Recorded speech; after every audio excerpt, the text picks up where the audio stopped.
is Gabe, and I just want to welcome you to another episode of BOGAN'S Guide to Wine USA version. Today, we're not going to drink any wine. What a shame. What? Once in a while, let's talk about wine. Let's be a little bit geeky, but not really geeky. Let's just get to know what we're drinking. So today, as you can see from the few bottles that I have around me, they're already been drunk. Sorry. We're going to talk about an Italian varietal that is very, very popular all over the world. It's called Brunello di Montalcino. Brunello di Montalcino is one of the three big wines of Tuscany. Tuscany, as you probably know, is a region located in the northern part of the central part of Italy, facing the west coast on the Tyrrhenian Ocean. And the most popular three denominations are Chianti, Vino Nobile di Montepulciano, and Brunello di Montalcino. Sangiovese is the name of the grape that is widely planted all over the region. But while Chianti and Vino Nobile di Montepulciano can be, yes, made of 100% Sangiovese, the law allowed them to put a minimum of 80% with 20% of a blend of local varietal or international varietals such as Cabernet, Merlot, or Syrah. Fortunately, in Montalcino, this rule does not apply. In Montalcino, in order to be a Brunello, you have to be 100% varietal, so 100% Sangiovese. The clone used in Montalcino is called Sangiovese Grosso, but it's the same family. Everybody has different clones. We'll stay a little bit more generic. So why do I want to talk about Brunello? Because a lot of people don't understand why a wine like a Chianti can be $10 on the shelf and Brunello is never less than $50. Well, first of all, Brunello di Montalcino is only about 300,000 cases production for the whole area. Montalcino is a little town located southeast of Siena. So we do about 130 miles south of Florence. There is a town of Siena, and in the same commune of Siena there is a little town, Montalcino. Town is on the top of the hill, and all the producers are around the hill and in the surrounding area. And take it or leave it, there are about 250 producers these days. It's kind of funny because in 1970 there were only 50 producers. So we see in 45 years they quintuply actually. Is that a word? I don't know. So from 50 to 250 in only 45 years. First, Montalcino was making these wines, we don't really know quality and everything, but they're already records of 1831.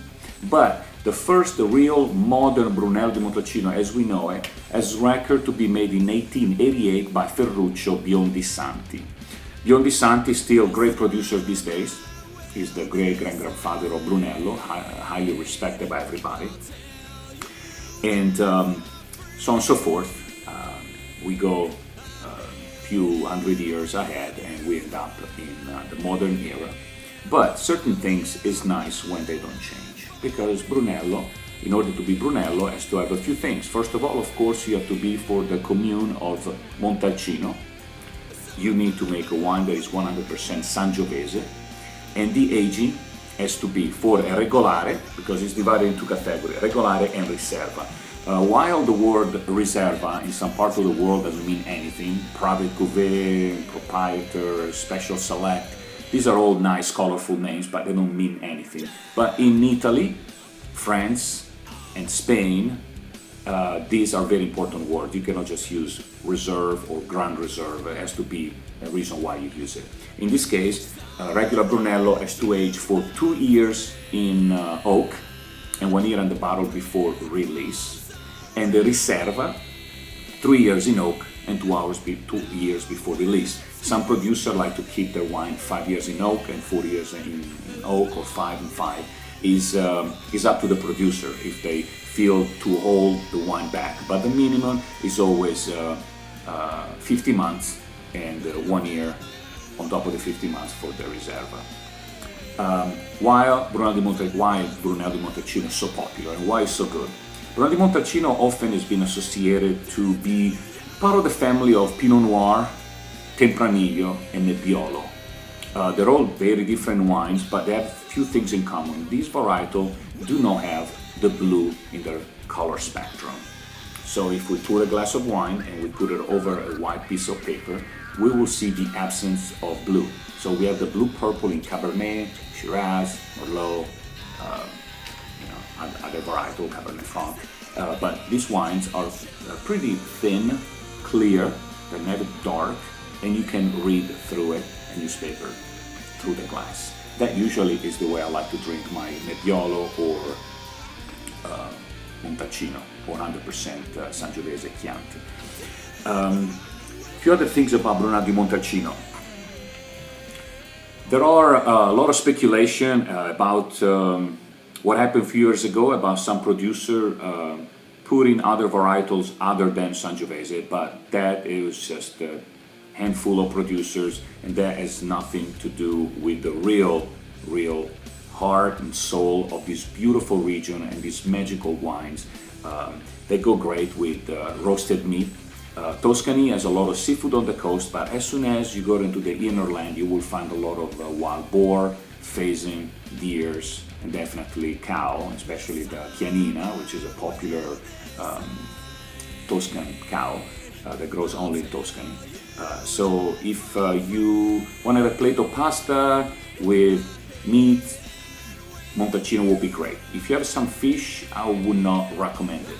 Brunello di Montalcino is very special wine, special to my heart as an Italian and being part of Tuscany as well. Well, guys, I really told you everything that I could just to make it easy. So remember, next time you go to the store, purchase a bottle of Brunello di Montalcino. These wines are collectible. You don't have to drink them right away. Also, on your special favorite wine publication, check the vintages. There are some vintages that they say hold or drink now, or do not drink and hold it. Every vintage is very different. So these wines are vintage driven, soil driven, and they cannot be reproduced anywhere else in the world because the climatic situation, because of the terroir of Montalcino. Therefore, don't be ashamed. You can drink a Brunello. As you can see, I just opened this bottle a few days ago. This is 2001. This one is a 1991. And then something fresh, 2008. Wines, Brunello di Montalcino, when they get older, they get even better. I really like them. They get a little bit darker. In fact, Brunello, Bruno in Italian means brown, dark. And they call it a little dark on Montalcino. When it's fresh, it looks like a Chianti. But a few years in the bottle, you start to get a little bit brown, and you get a little bit sweet, and you get a little bit of chocolate and wet leather, and the wines are just showing fantastic. I'm making up words today. I hope that you found this information useful, and go to the store, please, and purchase a bottle with some roasted meat and give us your feedback. Jason, Santi, Pirotina, thank you very much, guys, down under, and have a great day, and get in Inya.